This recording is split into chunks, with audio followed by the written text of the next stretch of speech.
What's up? So recently I've been getting a lot of DMs from other artists, photographers and all that stuff asking me how did I know when to go full-time freelance, how do they personally go full-time freelance and all that stuff, and I just thought today would be a good time to answer it because I have nothing better to do, you know? But I obviously answered it to them when they asked me, so technically I've answered it. And then I also asked my Instagram if there's any other questions they want to know about me or me to answer and all that stuff. We'll probably go through those ones first because they're a lot easier and I guess I could warm up, but let's see. Work ethic and how to stay motivated. So I guess for the work ethic, I've always been a type of person that when I have a goal, I've always worked towards that goal. So I have a strong work.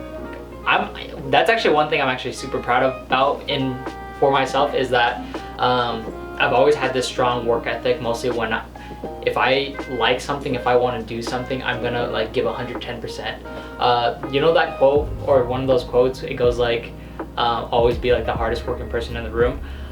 That's something I believe in, and I'm really bad at it right now because my roommate, he's hustling.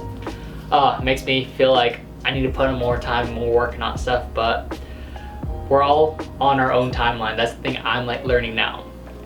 But how I stay motivated honestly is I have an idea of where I want to be in the future, and I actually have really big goals. So I'm a long time thinker, or a long time, when you either, there's like a psychology thing where it's like you're either a short-term goal type of person or you're a long-term goal type of person, and I'm a long-term type of goal person. So I make like short-term goals for long-term processes. Does that make sense? I don't know.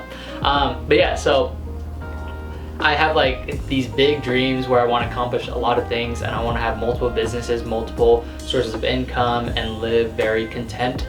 And to do that, I have to stay very motivated. I have to stay very dedicated, and yeah, just that's how I kind of stay motivated. Like I just focus on where I want to be in the future and always have that in the back of my head. I guess if you go in like a fitness wise too, a lot of stuff like that is actually from probably like my past and how I used to look and how I was like grown up and being like insecure, introverted, short, chubby and all that stuff, and then never wanting to be at that point again. So like that's like one of my biggest motivators, just to hopefully never be in a position like that again. Yeah, so fitness wise, I'm just very, or both I guess, I'm very self-motivated because I have like places I want to be in life and places I don't ever want to fall back into, if that makes sense. Oh, Jared's FaceTiming me. What's up? Yeah, let me finish making this video. How long? Give me like 10 minutes, 10-15 minutes. Okay, try back to you late tonight, so. Alright, sounds good. Okay. I'll call you in a sec. Alright, see ya. Yeah. Sick. Do I believe in ghosts? This answer, I don't want to say I don't believe in ghosts, but I also don't want to say I do believe in ghosts. I'm the type of person that says if they're there, they're there. As long as they leave me alone, I'm chilling, you know? Like as long, you can do whatever you want as long as you let me do whatever I want, you know? Your space is my space is your space. We're not going deep in this because I don't like thinking about it. How many pair of shoes do I have? I have one pair of Nikes, two pairs of dress shoes, and the rest are Vans. So I have white Vans, black Vans, blue Vans, checkered Vans, tan Vans, white Vans, pink Vans. I have 11 pairs of shoes. Hopes and dreams. Like I said, as of right now, my biggest one is, or for this year, or my early 20s, is I want to figure out what career I want to do within food, either whether it's with food photography, cooking, somewhere in culinary, making my own restaurant, starting my own YouTube channel, something in food. I want to write my own book one day and illustrate it, full of like short stories, poems, etc. I want to have my own photography studio. I want to be a full-time portrait and wedding photographer, which is what I'm working towards now, to make it my primary income. And I want a house on Alki Beach, if you know where that is in Seattle, facing Alki Beach or facing Seattle. So Alki Beach facing Seattle, seeing the cityscape. That's like living wise. That'd be cool to live there for a few years and then live in New York, UK, just live all over the world. I don't really plan on like having a house, because I feel like a house is like when you settle down, and I don't really see myself being in a relationship or settling down anytime in the next like 80 years. I don't know. But yeah, so simple hopes and dreams, you know. I want to do something with fitness one day. Photo editing software for beginners. So for what I use to edit my photos, is I use Adobe Lightroom and Photoshop. So I actually use both for every single photo I do. It's kind of tedious, but I would suggest using Lightroom, just because Lightroom is just very basic and very beginner kind of, but it's also very, you can do a lot with it. You can do spot removals, you can do your basic lighting adjustments, highlights, shadows, colors, hues, all that sort of stuff. Lightroom's a really good way to start. That's what I actually use for all my lighting, colors, all that stuff, and then I switch over to Photoshop to give it some depth, some more details. Yeah, so that's what I use. I honestly suggest just using a program that actually has a lot more to it than using something that's very simple, if that makes sense, because I'd rather have the possibility of doing something or learning something new or more within the program than not having the option to do it at all. Same with like video and all that stuff. Instead of using like iMovie, I honestly would invest into like Final Cut Pro, Premiere, even if you only know how to do the most basic editing. But if one day you want to like explore or like venture into like these new art forms or these new skills or like try new things, you'll have the option to do it instead of not having the option. Does that make sense? Yeah. Passions. I saw that one. Passions. So honestly, this is a big one for me because I don't know what my passion is. You know, like I enjoy a lot of stuff and I feel like I have a lot of hobbies and a lot of interests, but I'm not really passionate about anything, if that makes sense. Like I'm a very full yet empty person, if that makes sense. I am passionate about photography and knowing my camera, knowing my equipment, taking good photos and all that stuff, but I'm not passionate to the point where I want to make it my living, the only thing I want to do with my life. Same with cooking. Like I love cooking, I love food. Like if I didn't enjoy fitness as much as I did, I would be so chubby still, you know?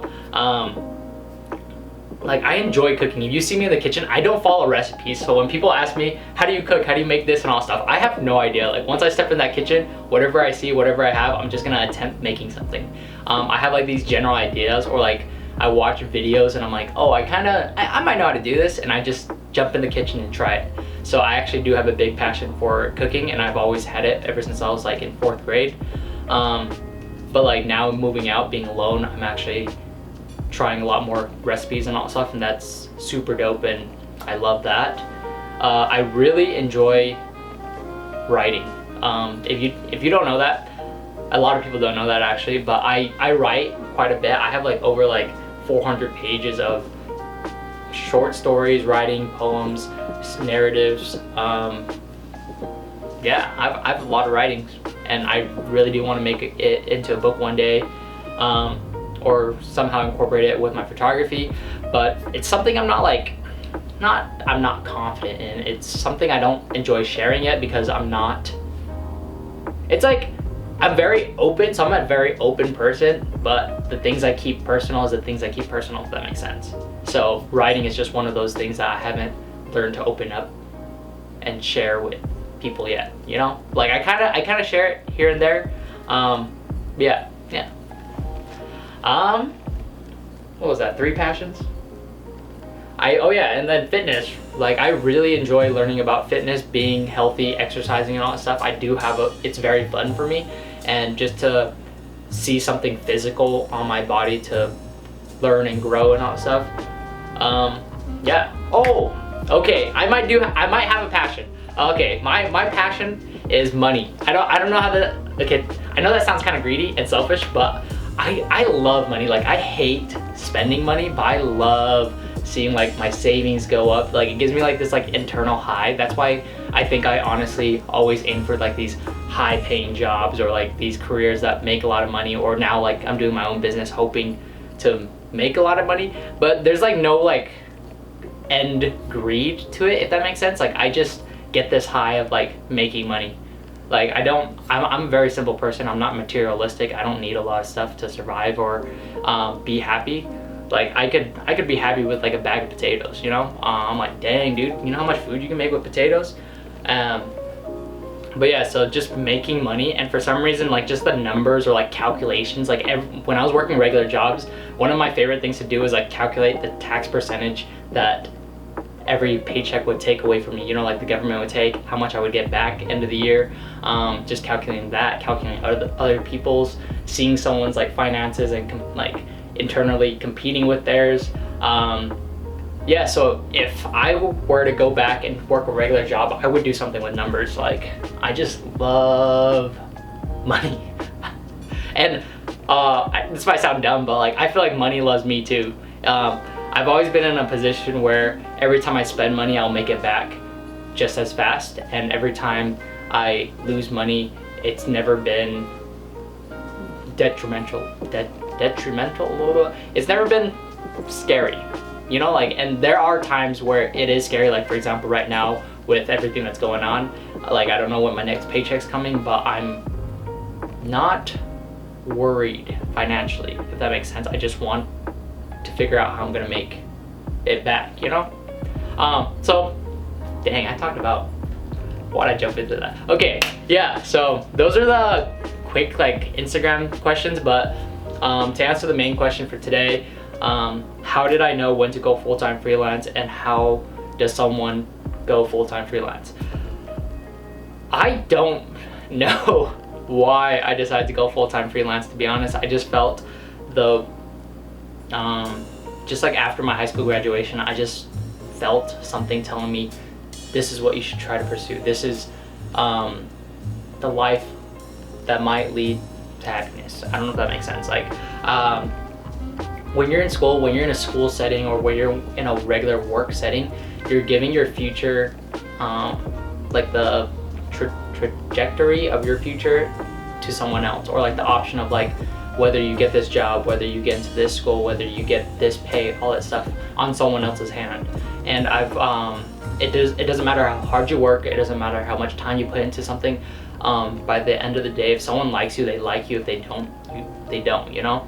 And that was something I learned my senior year, where I could put, you know, like 300 hours a week, whether that's like physically possible or not, into something I care about, or like working on a project, on school, getting scholarships and all that stuff. And at the end of the day, someone decides whether I get the scholarship or not, whether I get the passing grade or not, right? Versus I could be putting all those hours, all that time, all that effort into a business, into a career that I am passionate about, something like I'm in control of, right? So for me, whether I fail or succeed, it's all on me, and that's something I'm really okay with, you know? That's something I'm very prideful for. Whether, like I said earlier, my hard work is something I'm very prideful about. Like, whether this virus passes in the next month, or it's what happens for the rest of life, and being a full-time freelancer doesn't work the way it does, I'm okay with going back to working 3+ jobs. You know, I'm okay with working warehouse again. I'm okay with being a janitor, okay, as long as I get to be where I will want to be in the future, you know? So I always felt the push towards owning my own business ever since I was younger, but the moment I decided to be a full-time freelancer wasn't necessarily because I felt like I was ready. It was more during the time when I was traveling a lot, and I fell in love with Seattle, and I just knew I had to be out here. So I worked 3 jobs, saved up a year's worth of rent, moved out here, and I decided, hey, I'm gonna try pursuing photography, portraits, and weddings full-time. And that's how I personally went full-time freelance. There's no game plan. I don't know how everything's working out. Everything sort of is, which is dope. With the exception of, the pandemic right now, but everything was working out, and I felt like everything was growing very well compared to how I was growing in Utah.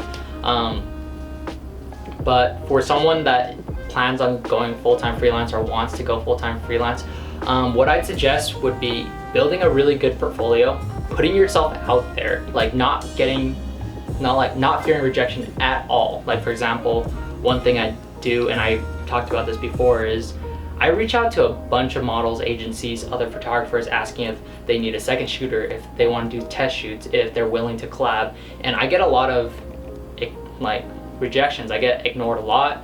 I get ghosted. I get people setting up stuff and then ghosting me day of, and sometimes it works out, and we do a dope photo shoot and it works out, and then I get clients that way, or I get other trade work that way, etc. But you can't fear being rejected. Other thing is value yourself, value your time, but also put in the work and time to be where you need to be. And look at your work and yourself on an outside perspective. Sometimes we have this ego where we think we're better than others, or our work is good so we don't improve. So sometimes you have to be harsh on yourself to really grow. And once you are at a point where you're like, I know I take good photos, I know I edit really well, I know I can provide something someone else can, whether we're doing the same thing, but I can provide better customer service, I can provide better editing, I can provide better in-camera settings. Know yourself, know your worth, and that's how you're going to set up your pay scale. But yeah, and if you do decide to go full-time, don't be scared that you have to fall back and work a regular job. That's the thing I'm learning too. It's I'm learning and losing this ego where I'm like, oh, if I work a regular 9-to-5 job again, I'm a failure. It's not. That's not how life works. You can't plan life. You can't plan on being successful in 5 years. You can't plan on making it or not making it. But yeah, expect everything. Expect to blow up tomorrow and expect to blow up in never. Have both those options. Where was I going with that? Yeah, so if you plan on going full-time freelance, sometimes just jumping into it full-time and just committing to it full-time is the best option. For me, I moved to a different state, so I don't really have another choice but to make it, if that makes sense. But yeah, so hopefully you enjoyed those questions, those answers. I don't really know if I answered the freelance thing full-time very well, just because that's something I'm learning still. But life eventually works out as long as you let it work out and you're putting in the effort as well. Like always, thanks for watching. You can like, comment, subscribe if you really want, but I'll see you then. Also, I post every single Monday, Wednesday, and Friday now. We'll see how long this lasts. Yeah, 12:30 Pacific Standard. So, see ya. Some days I'm really confident doing this, and some days I'm not. But yeah, I'm gonna start over. So today we're gonna. Jared just called me. Wanna play Halo? Watch this. 1 second. Yeah, so that's one of Listen to this. motivators, just to hopefully never be in a position like that again. Yeah. 1 second. I'll just skip to it. Places I don't ever want to fall back into, if that makes sense. Oh, Jared's FaceTiming me. Sup? Wanna play Halo? Yeah, let me finish making this video. Give me like 10 minutes, 10, 15 minutes. Dude, how do you get that timing so well? Oh god.